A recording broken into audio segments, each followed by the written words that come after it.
ಎಲ್ಲಾ ಮಂತ್ರಿಗಳದ್ದು ಹೇಳಿದ್ರಿ, ಕೋನರೆಡ್ಡಿ ಅವರು ಸ್ಪೀಕರ್ ಸಾಹೇಬ್ರದ್ದು ಬಿಟ್ಟು ಎಲ್ಲಾರ್ದು ಹೇಳಿದ್ರಿ ಒಳ್ಳೆ ವಾಪಸ್. ಸಭಾಧ್ಯಕ್ಷರಾಗಿ ಮೇಡಮ್ ಅವ್ರದ್ದಾದ್ಮೇಲೆ ನಮ್ಗೆ ಹೇಳಿದಿರಿ. ಧನ್ಯವಾದಗಳು ಸಲ್ಲಿಸ್ತಾ ಪ್ರತಿ ವರ್ಷನೂ ಕೂಡ ರಾಜ್ಯದ ಒಂದು ಬಜೆಟ್ ಆಗ್ತಾ ಇರುವಂತ ಸಂದರ್ಭದಲ್ಲಿ ಮುಖ್ಯಮಂತ್ರಿಗಳು ರಾಜ್ಯಕ್ಕೆ ಒಂದು ಒಳ್ಳೆಯ ಸಂದೇಶವನ್ನ ಕೊಡ್ತಾರೆ ಅಂತಕ್ಕಂತ ಒಂದು ನಿರೀಕ್ಷೆಯಲ್ಲಿ ಇಡೀ ರಾಜ್ಯದ ಜನ ಮತ್ತು ನಾವು 224 ಶಾಸಕರು ಕೂಡ ಒಂದು ಜಾತಕ ಪಕ್ಷಿಯ ರೀತಿಯಲ್ಲಿ ಅವ್ರ ಕಡೆ ಗಮನವನ್ನ ಹರಿಸಿರ್ತೀವಿ ಅಧ್ಯಕ್ಷ. ಆದ್ರೆ ಇವತ್ತು ಕೂತ್ಕೊಳ್ಬೇಕು, ಮಾತಾಡಿಲ್ಲದ್ರು ಕೂತ್ಕೊಳ್ಬೇಕು. ಯಾಕೆ ಕಮ್ಮಿ ನಾಟ್ ಗೋ ಮತ್ತೆ ನೀವು ಮಾತಾಡಿ ಜಾತಕ ಪಕ್ಷಿ ನೋಡ್ತಾ ಇರ್ತೀವಿ ಅಧ್ಯಕ್ಷ. We are wasting our time ಅಂತ ಹೇಳ್ತೀರಲ್ಲ, you are insulting all of us. ನಾವು ಸುಮ್ಮನೆ ಕೂತ್ಕೊಂಡಿದ್ದೀವಿ, ಚರ್ಚೆ ಬೇಡ.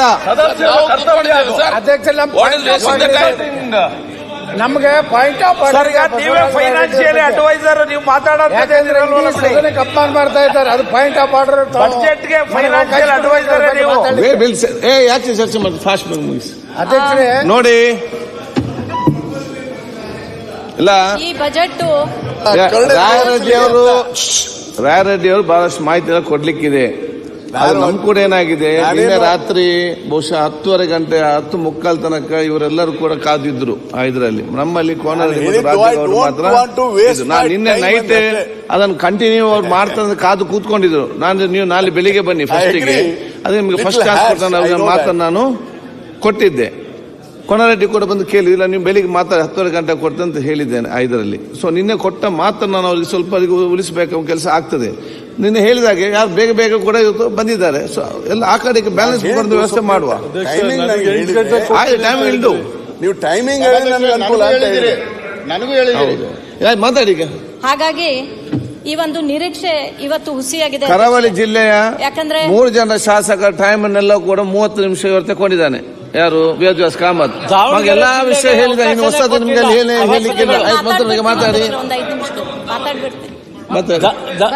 ಸಭಾಧ್ಯಕ್ಷರೇ, ದಾವಣಗೆರೆ ಜಿಲ್ಲೆಗೆ ತಾವು ಅವಕಾಶ ಮಾತಾಡ್ಲಿಕ್ಕೆ. ಹಾಗಾಗಿ ಈ ಬಜೆಟ್ ಒಂದು ಹುಸಿ ಬಜೆಟ್ ಅಂತ ಹೇಳಿ ನಾವೆಲ್ಲರೂ ಅನ್ಕೋತಾ ಇದೀವಿ ಅಧ್ಯಕ್ಷರೇ.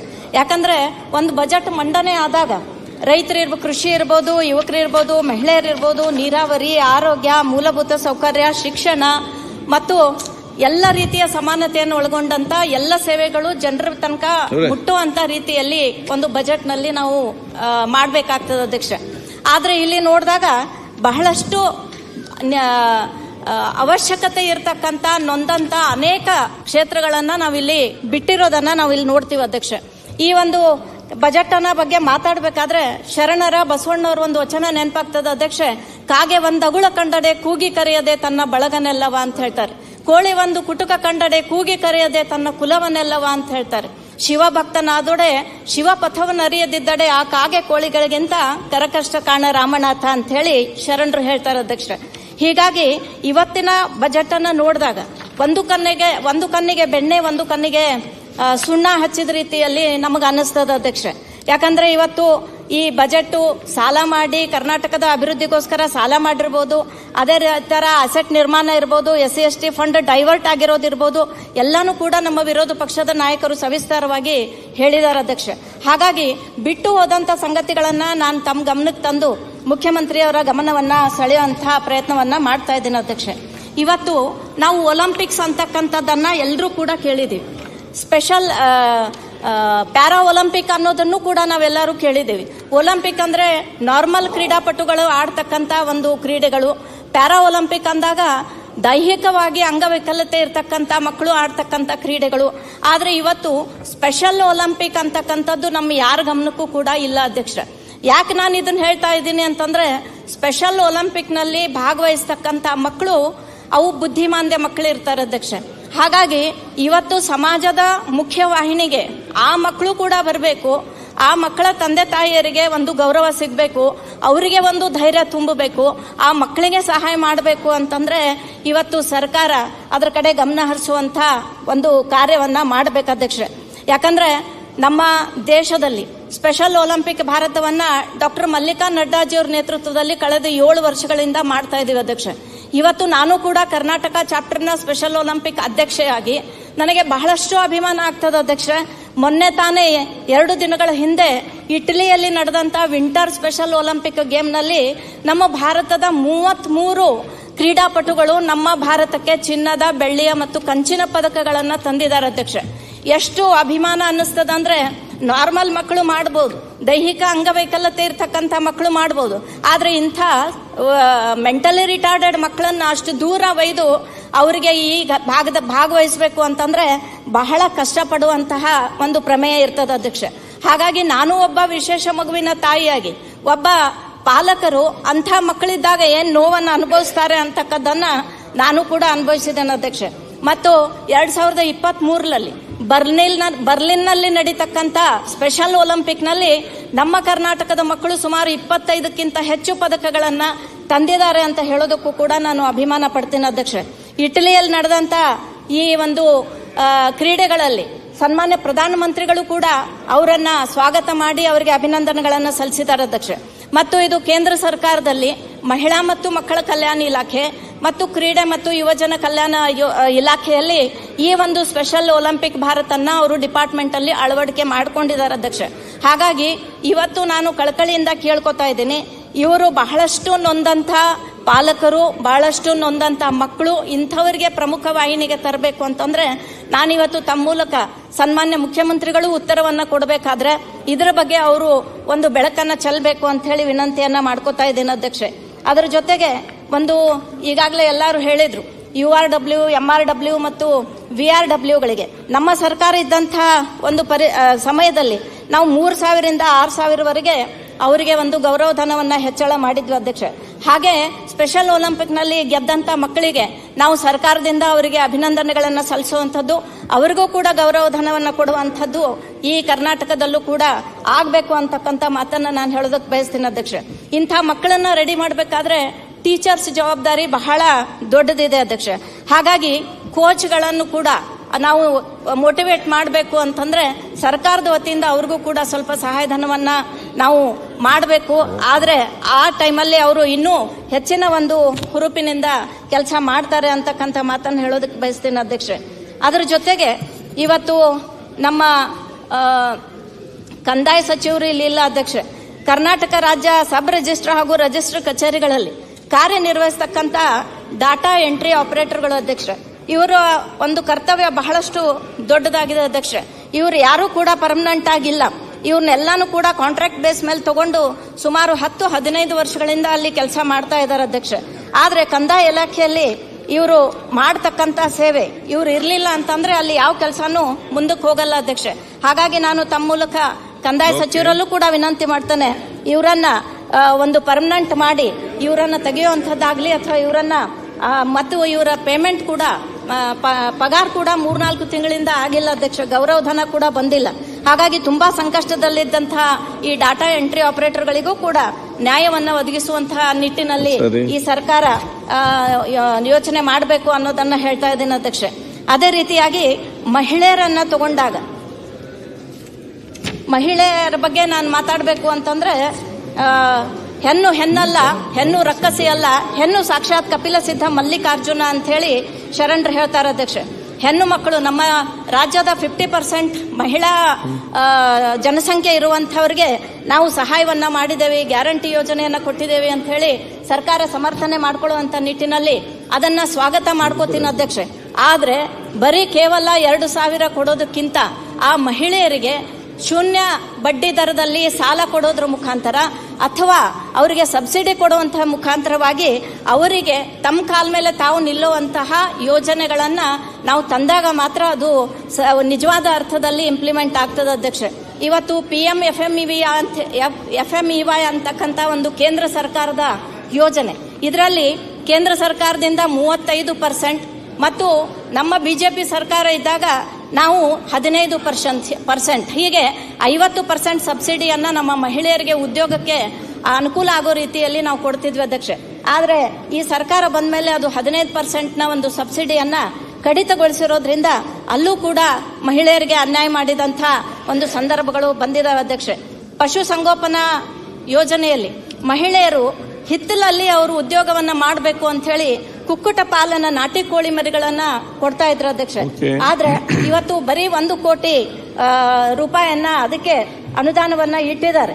ಆದ್ರೆ ಆ 1 ಕೋಟಿಯಲ್ಲಿ ಎಷ್ಟು ಜನ ಇದನ್ನ ಲಾಭ ಪಡೆಯೋಕ್ಕಾಗ್ತದೆ ಅಧ್ಯಕ್ಷ?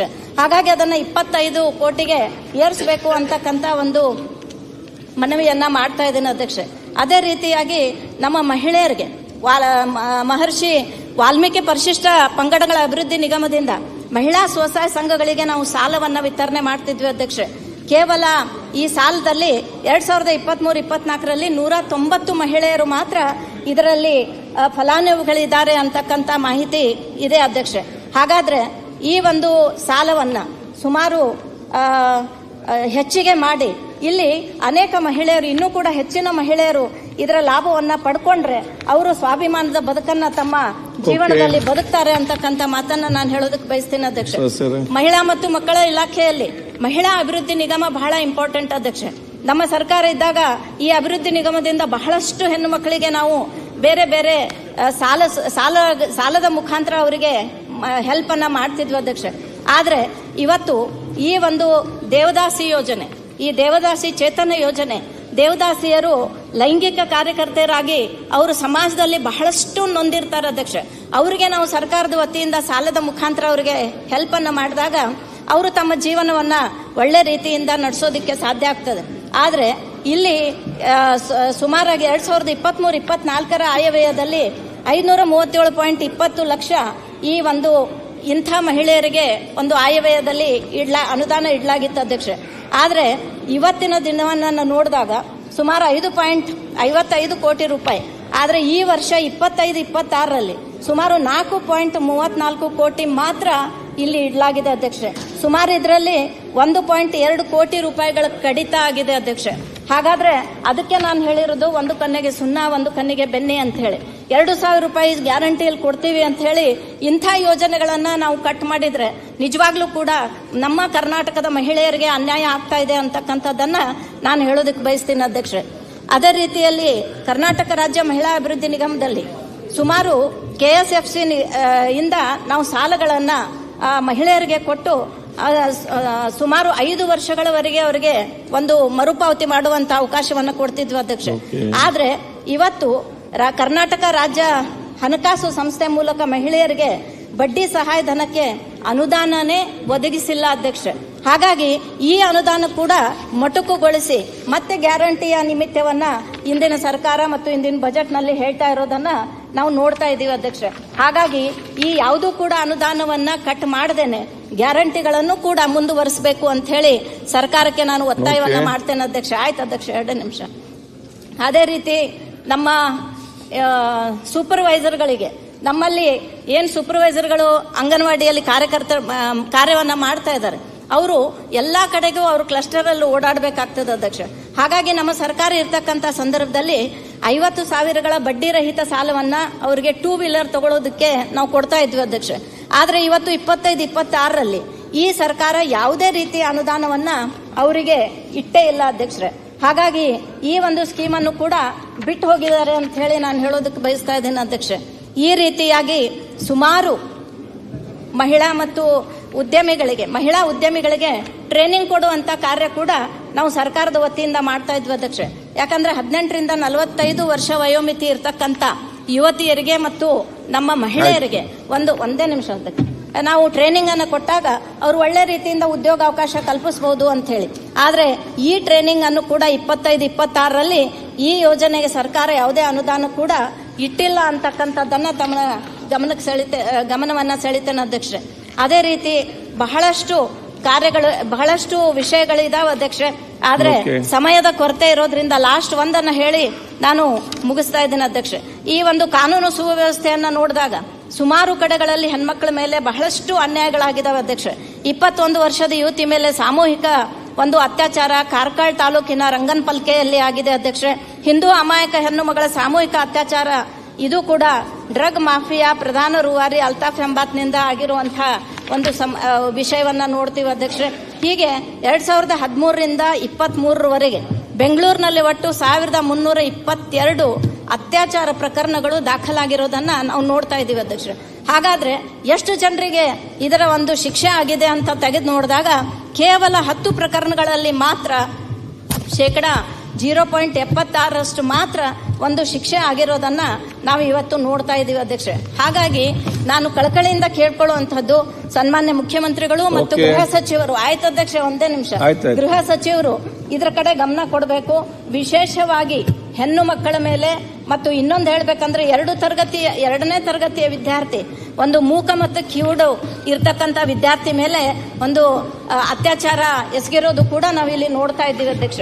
ಹಾಗಾಗಿ ಇವುಗಳಿಗೆಲ್ಲಾನು ಕೂಡ ಕಠಿಣ ಕ್ರಮವನ್ನ ತಗೋಬೇಕು ಮತ್ತು ಅಂಥವರಿಗೆ ಕಠಿಣವಾದಂತ ಶಿಕ್ಷೆ ಕೊಡದೇ ಇದ್ರೆ ಮುಂದೆ ನಾವು ಹೆಣ್ಮಕ್ಳು ಯಾವ ರೀತಿ ಬದುಕಬೇಕು ಅನ್ನುವಂತ ಪ್ರಶ್ನೆ ಎಲ್ರಿಗೂ ಕೂಡ ಬರ್ತದೆ ಅಧ್ಯಕ್ಷ. ವರದಕ್ಷಿಣೆ ಕಿರುಕುಳ 75 ಆಗಿದೆ ಅಧ್ಯಕ್ಷ.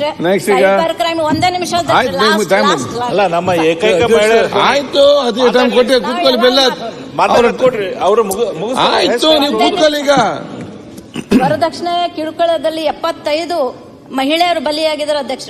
ಸೈಬರ್ ಕ್ರೈಮ್ ನೋಡಿದಾಗ 15,572 ಜನ ಈ ಒಂದು ಅಪರಾಧ ಪ್ರಕರಣಗಳಲ್ಲಿ ಸಿಲ್ಕೊಂಡಿದ್ದಾರೆ ಅಧ್ಯಕ್ಷ. ಅದೇ ರೀತಿಯಾಗಿ ಈ ಒಂದು 7,601 ಭ್ರೂಣ ಹತ್ಯೆಗಳಾಗಿದೆ ಅಧ್ಯಕ್ಷ. 4,568 ವಂಚನೆ ಪ್ರಕರಣಗಳು, 15,575 ಸಾಮಾನ್ಯ ಕಳ್ಳತನ. ಈ ರೀತಿಯಾಗಿ ಬಹಳಷ್ಟು ಒಂದು ನಮ್ಮ ಬೆಂಗಳೂರಿನಲ್ಲೂ ಕೂಡ ಈ ಒಂದು ಕರ್ನಾಟಕದಲ್ಲೂ ಕೂಡ ಈ ರೀತಿ ಆಗ್ತಾ ಇದಾವೆ ಅಧ್ಯಕ್ಷ. ಹಾಗಾಗಿ ನಮ್ಮ ಬಾಲ್ಯ ವಿವಾಹ ಇರಬಹುದು ಅಥವಾ ಗರ್ಭಿಣಿಯರ ಸಾವಿರ್ಬೋದು, ತಾಯಂದಿರ ಸಾವಿರ್ಬೋದು, ಮಕ್ಕಳ ಸಾವಿರ್ಬೋದು, ಇದನ್ನೆಲ್ಲಾನು ನೋಡಿದಾಗ ಇನ್ನೂ ಕೂಡ ನಮ್ಮ ಕರ್ನಾಟಕ ರಾಜ್ಯ ಚಿಂತಾಜನಕವಾಗಿ ಈ ಒಂದು ಸಮಸ್ಯೆಗಳನ್ನ ಎದುರಿಸ್ತಾ ಇದ್ದೀವಿ ಅಧ್ಯಕ್ಷ. ಹಾಗಾಗಿ ಇವನ್ನೆಲ್ಲನೂ ಕೂಡ ನಿಮ್ಮ ಮೂಲಕ ನಾನು ಸನ್ಮಾನ್ಯ ಮುಖ್ಯಮಂತ್ರಿಗಳವರ ಹತ್ರ, ವಿಶೇಷವಾಗಿ ನಮ್ಮ ವಿಶೇಷ ಚೇತನ ಮಕ್ಕಳು, ಅದೇ ರೀತಿ ಮಹಿಳೆಯರು, ಯುವಕರು, ಇವರಿಗೆಲ್ಲರಿಗೂ ಕೂಡ ಒಂದು ನ್ಯಾಯವನ್ನ ಒದಗಿಸಿಕೊಡ್ಬೇಕು ಮತ್ತು ಎಲ್ಲಿ ಯಾವ ಕ್ಷೇತ್ರವನ್ನ ಬಿಟ್ಟು ಹೋಗಿದ್ದೇವೆ ಅದನ್ನ ತುಂಬಿಕೊಳ್ಳುವಂತಹ ಒಂದು ಪ್ರಯತ್ನ ಮಾಡಬೇಕು ಅಂತ ಕೇಳ್ತಾ ನನ್ನ 2 ಮಾತಿಗೆ ವಿರಾಮ. ಈಗ ಬಾಲಕೃಷ್ಣ ಮತ್ತು ಸಮೃದ್ಧಿ ಮಂಜುನಾಥ್ ಈಗ ಒಂದ್ ಸೆಕೆಂಡ್, ಈಗ ನನ್ಗಾದ್ಮೇಲೆ ಅವರು ಆದ್ರೆ ಇಬ್ಬರಿಗೆ ಈಗ ಮತ್ತೆ ಆ ಕಡೆ ಹೋಗ್ಬೇಕು. ಈಗ ಅವ್ರು ನೀವು ಸೀನಿಯರ್ ತುಂಬಾ ಸಲ ಮಾತಾಡಿದ್ದೀರಿ, ಅವ್ನು ಫಸ್ಟ್ ಟೈಮ್ ಬಂದಿದ್ದಾನೆ, ನೆಕ್ಸ್ಟ್ ನೀವು ಮಾತಾಡಿ. ಈಗ ಅವ್ರು ಮಾತಾಡಿ, ಅದೇ ಮತ್ತೆ ಕೊಡುವ ಇಲ್ಲ, ದಯಮಾಡಿ ಅದು ಸಮೃದ್ಧಿ ಬೇಡ. ಈಗ ನಮ್ಗೂ ನೀವು ಡಿಸೈಡ್ ಮಾಡಿ, ನಿಮಿಷ ಮಾತಾಡ, ಅವ್ರಿಗೂ ಕೊಡಿ. ಅಲ್ಲ, ಇಬ್ಬರಿಗೆ ಈಗಲೇ ಮನೆ ಸಭಾಧ್ಯಕ್ಷರೇ, ನಿಮ್ಮ ಲಿಮಿಟ್ 10 ನಿಮಿಷದೊಳಗಡೆ ಮುಗಿಸ್ತೆ, ಯಾಕಂದ್ರೆ ಬೇರೆಯವರು ಕೂಡ ಮಾತಾಡ್ಲಿ, ನಮ್ಗೇನ್ ಆಧಾರ ಇದೆ. ಅಲ್ಲ, ನೀವು ಬಿಡಿ, ನೀವು ಒಬ್ಬರು ಡಿಸೈಡ್ ಮಾಡಿ ಈಗ ನಿಮ್ಮ ಎದುರು ಯಾರಂತ ಹೇಳಿ. ಇಲ್ಲ, ಮಾತಾಡ್ತೀವಿ.